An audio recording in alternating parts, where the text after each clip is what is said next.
course, there's the notorious story about the Rockers when they were in your territory. Can you tell us what exactly happened there?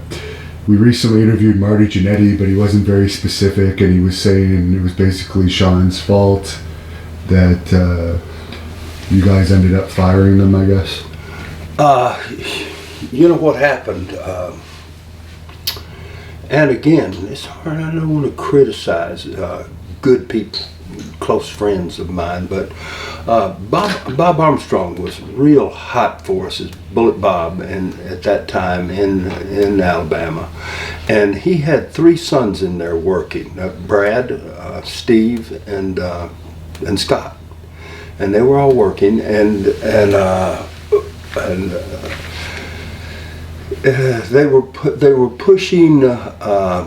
They wanted me to push Tracy Smothers and his son Steve Armstrong, very, very strong, as Southern boys, and so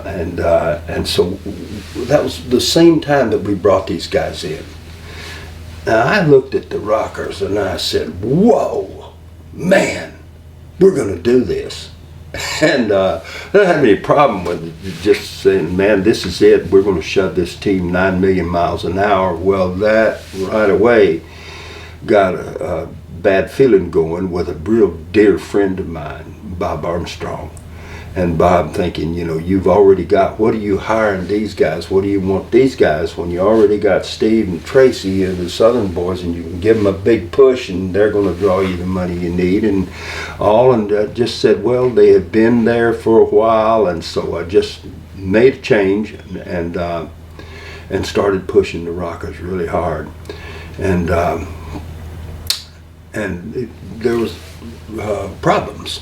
It's got to be problems enough to where I told my brother Ron that I didn't want to really deal with it.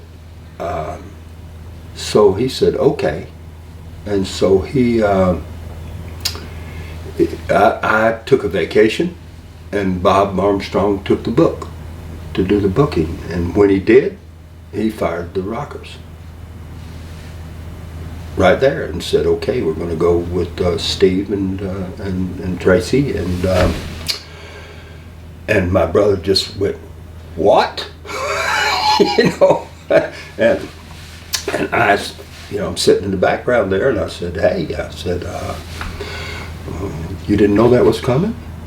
I said, oh. He was like, gosh, you can't do that. You know, we can't do that. So Bob stepped back. I came back in, took the book again, hired him back right away. And probably a month later, that dissension, that hardship between good friends that had worked together for years and years, that I took a stand. I said, listen, I want these boys. That's it.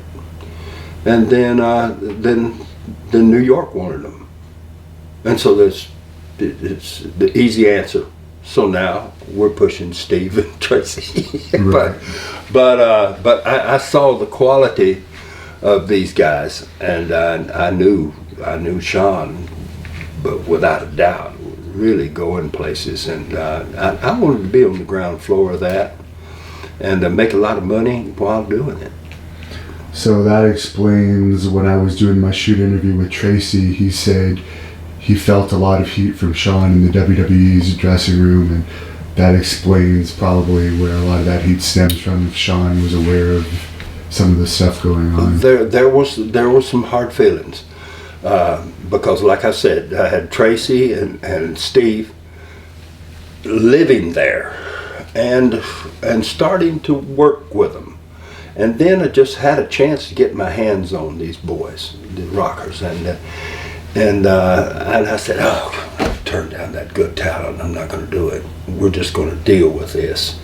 And it wound up being one of those deals very difficult to deal with without hardship of dear friends and people's families, you know, stuff that happens. But, you know, I've always said, you know, dadgummit, man, the bottom line is, we do what we need to do to fill up the house and to choose the best talent and use them the best we can.